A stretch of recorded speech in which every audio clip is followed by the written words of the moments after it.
I am Linda Pringle Evans, and I am so excited to be here with you on today. You know, WomeNomics is all about empowering women's economic growth and sustainability. We truly are on a mission to help more women entrepreneurs, women in business to succeed and to have financial freedom.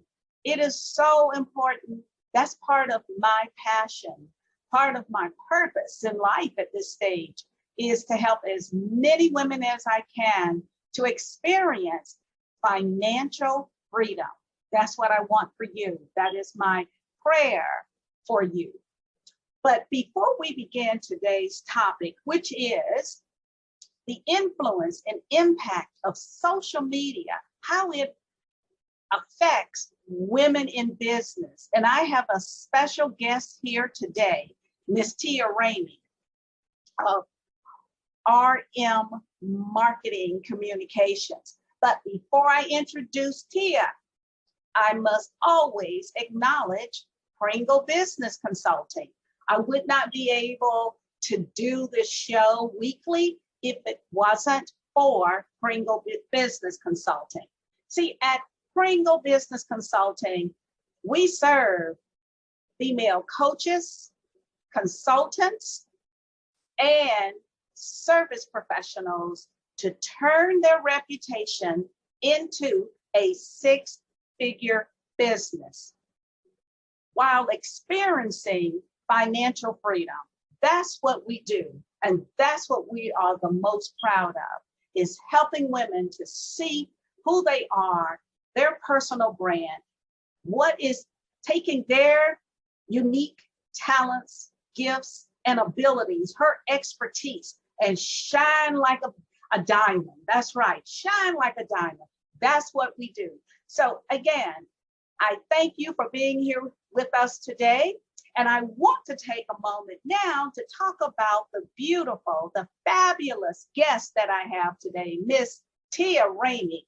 Let me give you information about Tia. So if you don't know her, you will get to know her today. And I know you're going to want to reach out to her later because she is bringing some nuggets that I'm sure most of us have not thought about when it comes to social media and the impact and influence it has upon us as women in business. So let me share who Miss Tia Ramey is.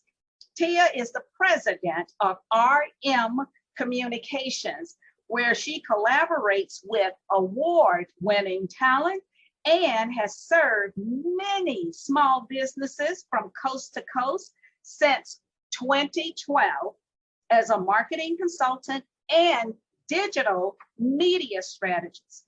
Tia Ramey specializes in working with local outreach initiatives, and she has advised many minority-owned businesses on their marketing strategies. And I can attest to that. Tia is really on spot, helping you with your marketing strategies and digital marketing. Her expertise is a fine blend and balance of art, sales, and communications. She is a graduate of the Columbus College of Art and Design, where she obtained her BFA. She later attended graduate school at Franklin University, where she studied marketing and communications. So you see, the lady comes with it. She's not just educated, but she does the work that goes right along with it. As an educator, Tia is an adjunct instructor at the Columbus College of Art and Design and the Ohio State University in the John Glenn College of Public Affairs for the MAPS program, where she educates business professionals about social media, digital marketing, and I love this, self-branding. And I'm sure we're going to touch on the self-branding today. So help me to welcome Ms. Tia Ramey. Tia, welcome to WomeNomics. So happy to have you here today. Oh, I'm so honored to be here and thank you for the warm greeting. My pleasure. It is so deserving. It is. So Tia, we are going to jump right into this conversation. You know, I know who you are and what you do. You are a marketing, social media strategist guru, and you are an authority in this industry. So my concern has been, and I felt you would be appropriate person who could address this for me. How has social media impact and influence women in business? Is it in a positive way, negative way, or where is the balance? Do we need a balance? So let's talk about that. You know, I no doubt think that there's a lot of great things that social media has impacted women to do in business, and then there's some not so great things. For starters, one of the things that I love is I think that we've had the biggest window we've ever had into women succeeding in life and learning how to inspire one another and to teach one another and to see, you know, just in a YouTube video, what's possible, what you can do. And that has had a wonderful impact, not to mention the support network that you can build. If you don't have the support in your family or people that you know, it's easier than ever to go and find communities where you can interact and engage with other women who are aspiring to do some of the same things now through social media. But at the same time, we have to be very careful, in the double-edged sword is not comparing ourselves to one another. And I say that there's a very big difference between, well, I'll say, you know, competing and comparing, really making sure that, you know, we are not comparing in a way that is a detriment to our self-esteem and to our self-worth and our value, but inspiring one another instead, and helping to pull one another up. And I think that sometimes if you're not careful and you don't put in those safeguards to protect your mental health, it's very easy to look down on yourself versus seeing the possibilities of what you can become if you have the right women to lock arms with. Oh, Tia, you said something a moment ago about the safeguards. And I was speaking with someone recently, and the conversation was around women and mental health, which is a biggie. And I know as a woman, we admire various women, and there's nothing wrong with that, not at all. But sometimes I think one may take it too far and think that they must emulate that person that they admire, and they lose who they are trying to be someone that they aren't. And I love the fact that within your bio, you mentioned self-branding, because that is, I see that as part of social media. Yes. Excuse me. And it's so important today more than ever. I was doing some research on personal branding, and I ran across this study, excuse me, that had been performed by brand builders. And they were saying how the different generations, how important it is that for Gen Zs, the younger millennials, the older millennials, excuse me, I'm so sorry, they really prefer knowing the individual more so and making purchases from an individual than from a corporation, because they want to know who they are dealing with. So there's that trust factor, and knowing that this person's, their values align with their values. So that's why I think that self-branding that you teach and help others to understand is so important. It's okay. I think we all have individuals that we admire, but I feel this way: if when you stay true to who you are and you do the work you've been called to do and you show up on social media, it allows you to attract your ideal clients, where you can serve them in the manner that you have been trained to provide. So help me to share with our viewers, why is self-branding more crucial than ever on social media? Oh, I love that question. I think that it is important to you, and I think it's also important to your customers of who it is you're intending to impact. And I have a rule, I call it the 3-3-3 rule. And when I'm sitting down with a client or a customer, or I'm asking someone, if I'm going to emulate them on social media, because oftentimes, that's primarily what I would do, is be a social media manager. And, I do a lot more than that now, but if I'm writing on someone's behalf and preparing talking points, I have got to, sort of adopt a persona of them and be able to say things in the way that they would say it. And oftentimes my clients are leaders, they're women, business women, women in politics who have deep passions, and we have to sit down and figure out what is authentic for them, because that is so important. And so I asked them this question. I say, hey, look, I need you to tell me what you want people to say about you when you're not in the room. Mm-hmm. And it's the biggest deal, when it comes to social media, is that you don't have the opportunity to really defend yourself, right? Because if you have to defend yourself, that means you're not branding yourself well. The idea is that you have this impact that you're making on people immediately, and that your followers have what they need so that they can speak for you, right? And so that authenticity and consistency is key. And my 3-3-3 rule is: 1, give me 3 words that you want to be known for at all times. And I have to make sure that everything we do is consistent with that. That's our framework. The next 3 is, you have 3 seconds to make an impact. That's what I say. So tell me what you want people to know about you within 3 seconds or less. Mm-hmm. And I have to make sure that our visual consistency, images, everything is alignment with that. And then the last 3 is: give me 3 ways you want to make an impact with your content. What imprint do you want to leave on the world? Yes. And these are the building blocks that I like to build the brand on, and also have to give them their own personal social media policies so they can govern themselves in their personal lives as well. Because I tell them it's not about what's good or bad, and it's not about how everyone else is using social media. It's about what's productive for your brand, right? Yes. So if you are, let's say you're a faith leader, and, of course, there's nothing wrong with a glass of wine, but maybe we shouldn't have that in your images. Why? It's not productive for your brand. It's not because wine is bad. It's not productive for you.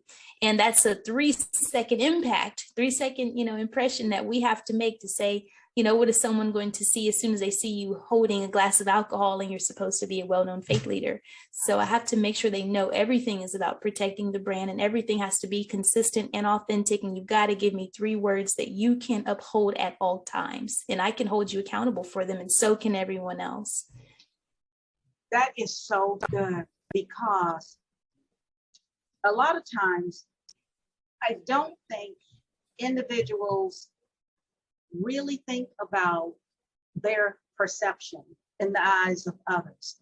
And when they're thinking about their brand, they're thinking more about the branding elements, the collaterals, their logo, their website, their banners, instead of being more intentional about how they are being perceived by others, especially in business, by your customers or clients. And you mentioned in ministry, your parishioners. It is so important because, when I was growing up, we were taught, and it is still the same today, and for me, we were taught about reputation. And when you think about especially personal branding, it is your reputation. It's what you promise, as you mentioned, Tia, and being able to deliver it consistently. And what's so important is what you said a moment ago. I do the same thing. I even asked my grandkids, what 3 adjectives would you like for someone to say about you when you're not in the room to describe you? And they are like, Nana, and my grandson always comes with something silly. And I tell them, this is so important because you are really establishing who you are for opportunities, especially for opportunities that may show up and you're not in the room, but there are people who are, who could possibly say your name as the perfect candidate for that position. And I know, Tia, you've had that opportunity many times. And when I was in corporate, it worked. It truly worked for me. So reputation, it still is important today as it was yesterday and beyond. It is still important. And on social media, I can see a professional that I know, but when I see her sometimes on social media, the image is not the same as her business image. Would you address that a little more? Because you mentioned about the pastor having a glass of wine and then posting it on social media. How that is so important that your image is the same online as well as offline. Oh, it's so important. And that's why I say, like, give me authentic words that you can uphold, like what, Yes. not that we're building a persona, but, what are words that exude you? My students have the hardest time with this because they're artists a lot of times. And, one of my students said, well, I'm so multifaceted. I said, well, that's a word. Yes. It's still a theme, even if you don't want to place yourself into certain boxes, and that's okay to be out of the box, but you need to uphold it. But I think that it's so important that you were consistent offline, because even still, if you're a businesswoman or you're in corporate or you're trying to land that big interview, maybe, if people are encountering you online first, and most of the time they do their homework, trust and believe that Google search is happening. That's the nature that we're in right now, all the way down to dating. I mean, even the dating climate has changed totally. People are looking you up, right? And you want to make sure it's consistent, because that is the quickest way to turn someone off, is if maybe they've bought into your brand online, but when they encounter you in person, you're totally different. You have a total different personality, or you're not living up to the standard that you have set, then that turns people off more so, because then they feel a bit defrauded, right? And it lacks integrity is what I'm saying. And that integrity is very important, especially now when people have to have a heightened sense of trust to engage with someone online, to put their credit card in that field, and like they have to feel like they're dealing with a brand that is legit, and now that they're buying into you, they want to make sure that you're going to uphold that, and it's something that's true to them. It's very important, because otherwise we all feel sort of catfished in business, and no one likes that. No, not at all. No, but something else, I just thought about this, how you present yourself consistently as a brand. And we mentioned about opportunities. There are times when someone will reach out to you because they saw something about you online, say an article or you interview, and it will create other opportunities from that one piece, one article. And the reason why I say that, I was interviewed by a magazine, and because of that one article, it led to me being in a publication that I had never heard of previously, until they reached out to me and said I had been selected to appear as a listee in this publication. And I thought, oh, and I didn't think that much of it. And I said, let me just do my research about them. And this is this publication has been around since 1895, and some of the most stellar individuals are listed there. So again, having that personal, I would say personal brand, if you want to brand your business, if you want to brand yourself. But this is one thing that I will say, even though you want to brand your business, it still goes with your personal brand. They are integrated because people are going to check you out, even though your business name may be like myself, mine is Pringle, but people are going to check out Linda Pringle Evans more than Pringle Business Consulting because that's who I am, and they want to know if I'm a trustworthy individual. So I love this conversation because I can talk about branding all day long. I can, but I am not an expert on social media. That's why it's so important to have someone like Miss Tia Ramey who can do it for you to help you to shine if that is not your wheelhouse, as one would say. But Tia, when you are helping a client, you mentioned how you take the time and ask them pertinent questions that will allow you to have their voice when you're creating the content to share with their community and with everyone who sees it. Mm-hmm. When you are doing that, if you feel, this is a good question for you, because sometimes we may not say exactly how we feel about ourselves. Do you find that you have to pull information from some individuals, and some may speak very freely about themselves, but some people, and I'm going to say women, do you feel women have an issue speaking highly about themselves? I'm a classy, sophisticated, savvy businesswoman, blah, blah, blah. Is there a difference? And I know you've worked with both men and women. So do you see a difference between when a man shares about himself versus a woman? Yes. Yes, I find that women seem to be, in my experience, women seem to be much more comfortable if you're going to say those things about them versus them telling me who they are. And so it takes some time. And sometimes I have to work with a life coach at the same time to be able to really partner and hone in on that voice. And sometimes it's helping them to find it. And that's the real hard work there, is helping them to find that voice. Because the thing about when you hire someone to do social media for you, people don't understand that it's a partnership. It's not like you can really just delegate this task and you're not in touch with that person. Like, I have to spend a lot of time with my clients to craft that voice, help them find it, help them develop it, help them own it.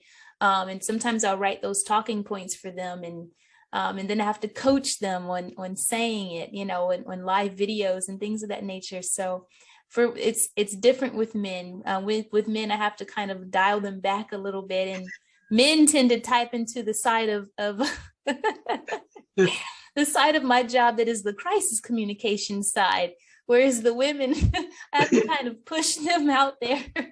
So it's a little different.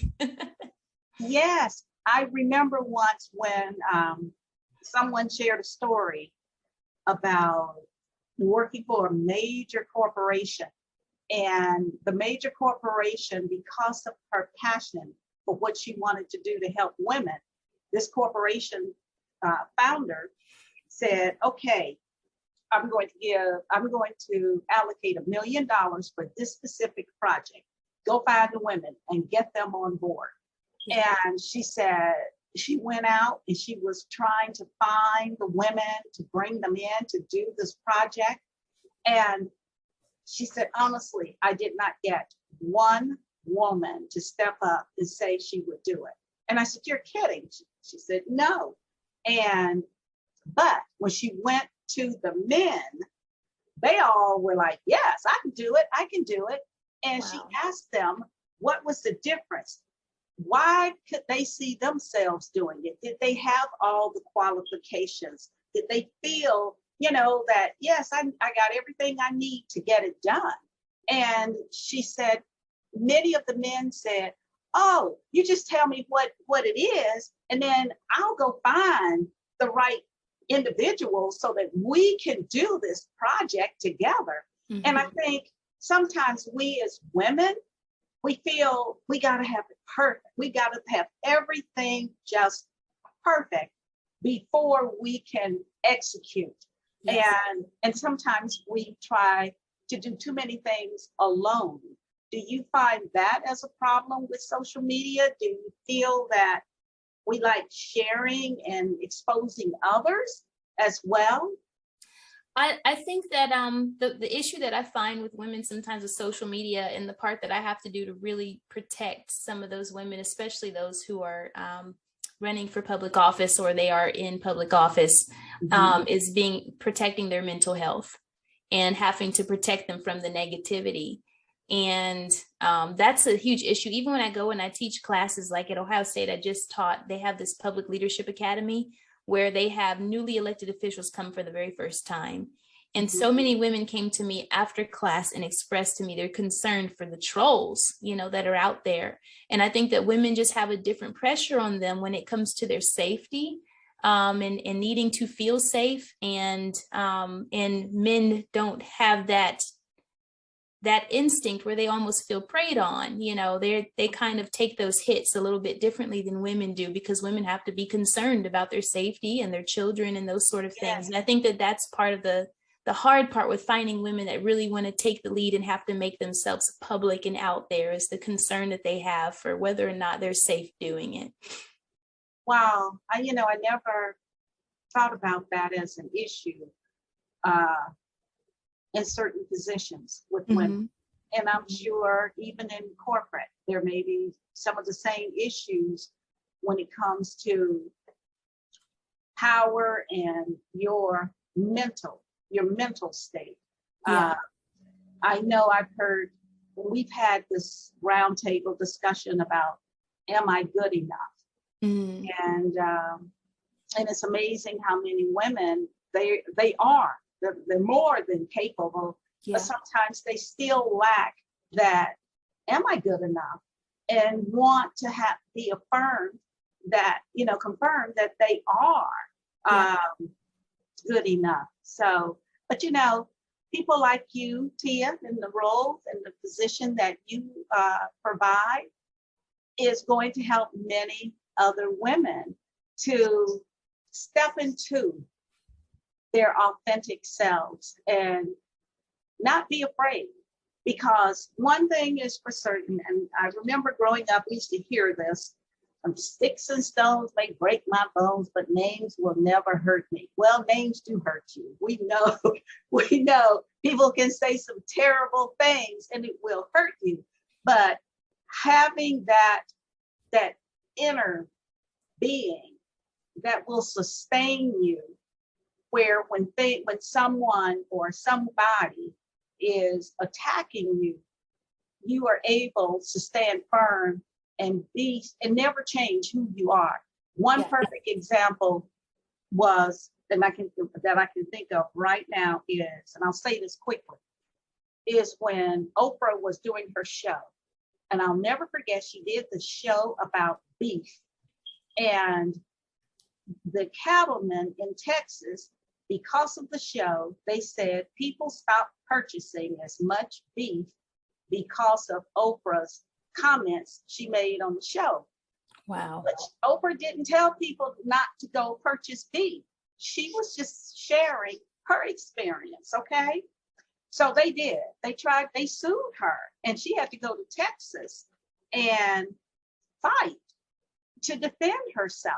Wow. And yes, and that's how she met Dr. Phil, because Dr. Phil, they needed someone to help her to get through that crisis, like you mentioned a moment ago, and not lose her sanity in the process. But she did win, by the way, but you never know. And even if you do everything right, people are still going to make comments. That's just life. And social media, it just makes it expands it even bigger. And that was one of the reasons why I never wanted to get on social media, to be honest with you. It was like, oh no. But we didn't have a choice. But Tia, I know you have something you would like to offer to our viewers. So please share how they can connect with you. And if you have something special going on, share it with them. Yeah, I would love it if we can stay connected. I have a YouTube channel. If you visit my website, tiaramey.com, I give free communication tips and strategies to leaders to help them both personally and professionally. I love my business women, love them, love them. And I just invite you to join me in that space. I'm an author. My book is called Canceled. It's about mastering difficult conversations in a modern world. It is my love letter to leaders to help them prevent crisis in their lives, even in social media, and all forms of media, and how we can get ahead of these difficult conversations that we're all having. Because I think that leaders are facing harder dialogue, more challenging dialogue than they've ever had to face, which is a good thing. But I'm just, wanting to give you the tools that you need so that you can navigate those discussions. But that's my special offer, and I hope that you will join me there. So you heard it from Ms. Tia Ramey yourselves. Reach out to Tia, especially if you're wanting to really grow and expand in that social media arena industry. She can definitely be the one to get you where you need to be noticed, seen, recognized. Not just being recognized, but being recognized as an authority, because you want your image to say something significant about who you are and what you do. So Tia, I want to thank you so very much for being here with me today. So until next time, my friends, be blessed, and I'll see you the next time. Bye-bye.